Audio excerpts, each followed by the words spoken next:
Friends, मेरा नाम है श्वेता। मैं आपका स्वागत करती हूँ अपने चैनल में, जहाँ हम बात करते हैं मैथ्स और फिज़िक्स के बारे में। आज हम क्लास 9th का ग्रेविटेशनल फोर्स चैप्टर लेके आए हैं। अब इसी चैप्टर के रिगार्डिंग हम कुछ टॉपिक्स पर डिस्कशन करेंगे। फर्स्ट टॉपिक है हमारा ग्रेविटेशनल फोर्स। अब ग्रेविटेशनल फोर्स होता क्या है? हम पीछे से कई सारे फोर्सेस पढ़ते आए हैं, फ्रिक्शन पढ़ते आए हैं, अदर फोर्सेस पढ़ते आए हुए हैं। इस अर्थ पे कई सारे फोर्सेस लग भी रहे होते हैं।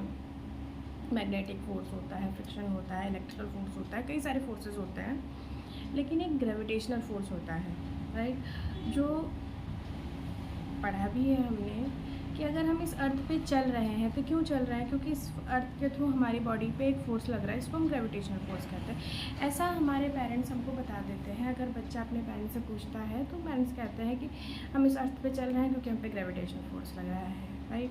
अगर ये चेयर बेंचेस यहाँ रखे हुए हैं, क्यों? क्योंकि इस पर ग्रेविटेशनल फोर्स लग रहा है। तो क्या एक क्वेश्चन आता है ना माइंड में कि क्या अर्थ पे ही ग्रेविटेशनल फोर्स लगता है? अगर हम मून पे होंगे तो वहाँ ग्रेविटेशनल फोर्स नहीं लगेगा, या हम मार्स पे होंगे तो वहाँ ग्रेविटेशनल फोर्स नहीं लगेगा, राइट। अगर मून पे ग्रेविटेशनल फोर्स नहीं लगता तो हमारे कोई भी यान मून पे कैसे उतरते, है ना? कम ज़्यादा हो सकता है, राइट। ग्रेविटेशनल फोर्स कम ज़्यादा हो सकता है, पर ऐसा नहीं होता कि सिर्फ अर्थ पे ही ग्रेविटेशनल फोर्स लग रहा हो।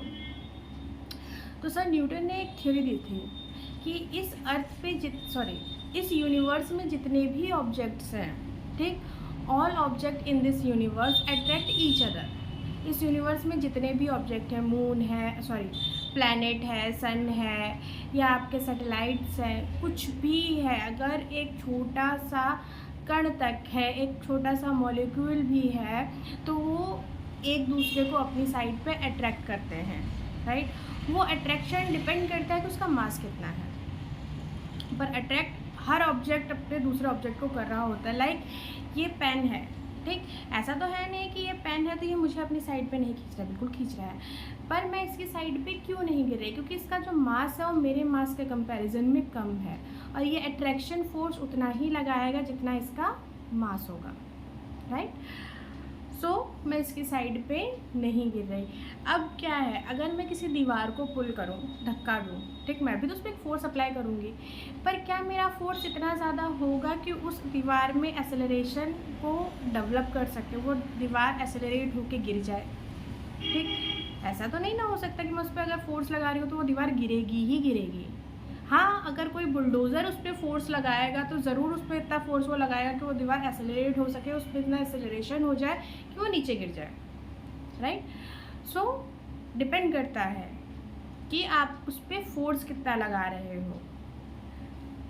ये हम फोर्स के चैप्टर में पढ़ चुके हैं कि फोर्स, जब हम किसी ऑब्जेक्ट पर फोर्स लगाते हैं तो उससे क्या रिजल्ट आ रहा है ये फोर्स लगाने पे डिपेंड नहीं करता, बस फोर्स से मतलब होता है। ये कॉन्सेप्ट पुराना है। तो अब ग्रेविटेशनल फोर्स का बात कर रहे हैं, तो इतना तो कॉन्सेप्ट क्लियर हो गया कि इस यूनिवर्स में जितने भी ऑब्जेक्ट्स हैं वो एक दूसरे को अपनी साइड पे अट्रैक्ट कर रहे हैं, ठीक, और इसी अट्रैक्शन को हम क्या कहते हैं? ग्रेविटेशनल फोर्स कहते हैं। अब जो डेफिनेशन हमको दी है वो हम पढ़ लेते हैं। तो आपकी डेफिनेशन क्या है? आपकी डेफिनेशन है कि all object in this universe attract each other, ठीक, this force of attraction is called gravitational force, ठीक। आपको डेफिनेशन भी बता दी। अब हम आते हैं न्यूटन्स ऑब्जर्वेशन पे, ये हमारा सेकंड टॉपिक है, राइट।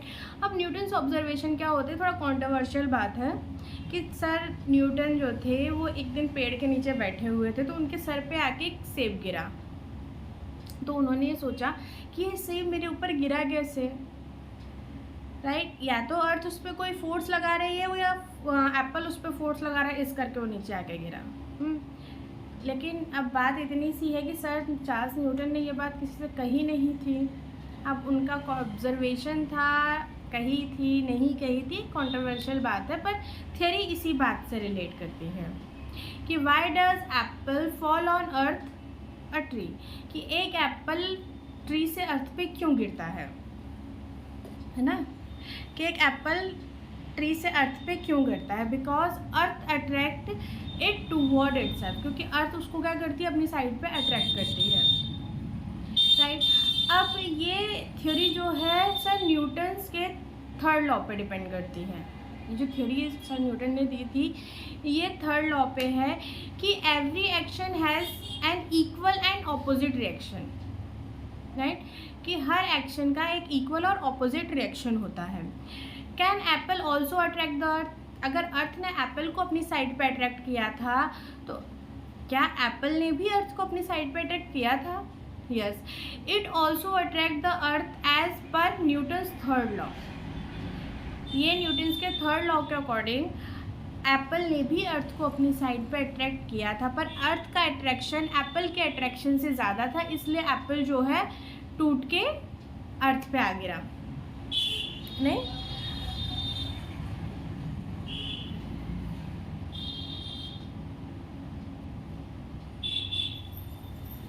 ठीक।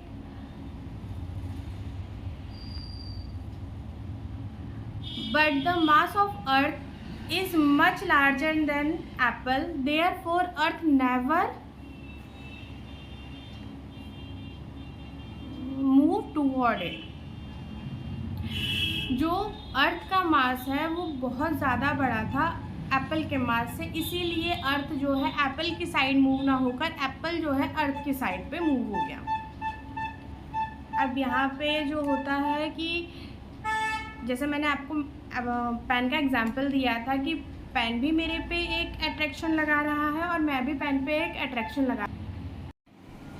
तो हमारा नेक्स्ट टॉपिक है universal law of gravitation.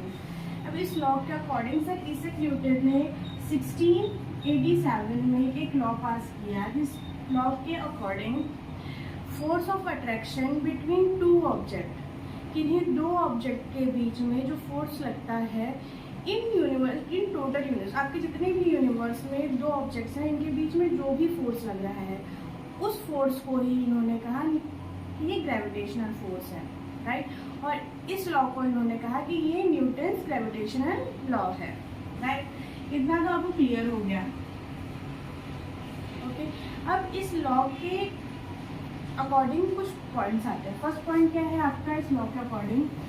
First point है कि मान लीजिए दो बॉल्स हैं, राइट, इसका मास m1 है, इसका मास m2 है, ठीक। तो ये बॉल जो है इस बॉल पर फोर्स F लगा रही है, राइट। इस बॉल पे फोर्स कितना लग रहा है? F लग रहा है। और इस बॉल पे फोर्स क्या लग रहा है? वो भी F लग रहा है, क्योंकि इस लॉ के अकॉर्डिंग फोर्स तो आपका इक्वल होगा। जितना न्यूटन्स थर्ड लॉ का एक्शन इक्वल लगता है, जितना भी जो सामने वाला आप पे फोर्स लगा रहा है उतना ही फोर्स आप उस पर भी लगाएंगे। तो यानी इस पे जो फोर्स लग रहा है वो इस पे भी लग रहा है, फोर्स इक्वल है, यानी फोर्स को हम F रख लेते हैं, राइट। पर मास इक्वल होगा ये ज़रूरी नहीं है, मास अलग अलग हो सकता है। तो उन्होंने कहा कि किसी भी ऑब्जेक्ट पे लगने वाला जो फोर्स है, ठीक है, वो किसके प्रोपोर्शनल होगा?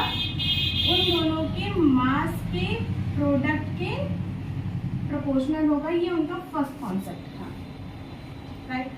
अब सेकंड कॉन्सेप्ट क्या था? सेकंड कॉन्सेप्ट था उनका कि इन दोनों का मास, ये ऑब्जेक्ट और ये ऑब्जेक्ट, राइट, इन पे लगने वाला फोर्स, राइट, उनके सेंटर से डिस्टेंस के स्क्वायर के क्या होगा? इनवर्स होगा।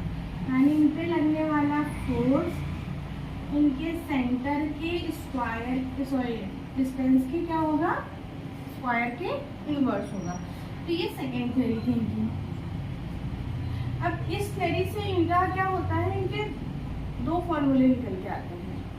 डेरिवेट करें, यहीं पे डेरिवेट कर लेते हैं, राइट। तो इसको पहले इरेज करते हैं, ऐसे करते हैं, रहने देते हैं इसको, ठीक। ये हो गया। अब ये दोनों F तो इक्वल है, ठीक, F इक्वल है, F को इक्वल ही रख लेते हैं, इनवर्स। अब इसको रख सकते हैं m1 m2 upon r square, हो सकता है।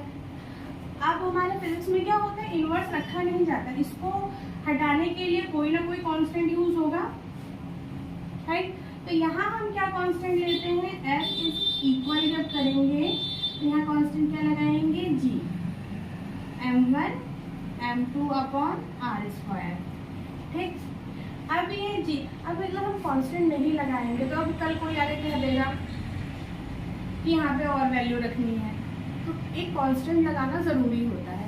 और इसको क्या कहते हैं, इसको हम कहते हैं universal constant, universal gravitational constant, right, ये आपका है यूनिवर्सल ग्रेविटेशनल कांस्टेंट। अब इस कांस्टेंट की एक वैल्यू भी है, इसकी वैल्यू क्या है, G is equal to 6.67 into 10 की power -11 newton metre square upon kg square. ठीक, इतना कॉन्सेप्ट क्लियर हो? ओके। अब इसके बाद आपका आता है कि ये आता कहाँ से है, और ये क्वेश्चन जरूर आता है पेपर में। अब इसको हम निकालते हैं कि आता कैसे कहाँ से है और इसका ऐसा यूनिट क्या है।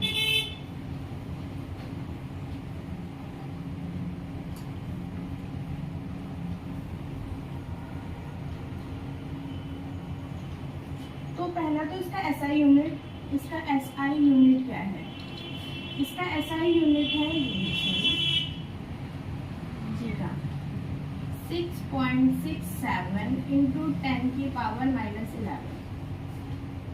ठीक, तो newton metre square upon kg का स्क्वायर, यही है इसका SI यूनिट। ठीक, अब ये आता कैसे, इसको डेरिवेट भी करना होता है। अब ये आता कैसे है, F क्या है, फोर्स है, m1 m2 upon R square, ये फॉर्मूला है हमारा, इसको रट लो।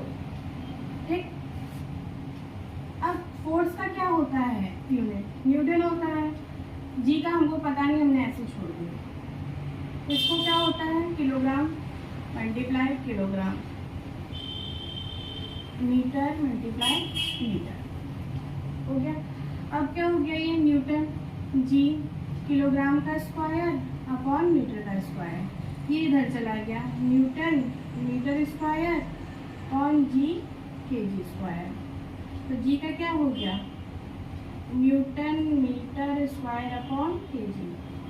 समझ में आया इसका ऐसा यूनिट कैसे निकलता है।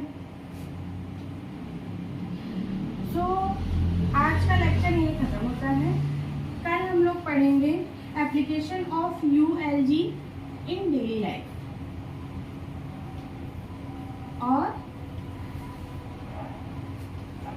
ग्रेविटेशनल फोर्स सबसे वीकेस्ट होने के बावजूद हमारे लाइफ में इतना इम्पोर्टेंट क्यों है, और इसके डेली यूजेस।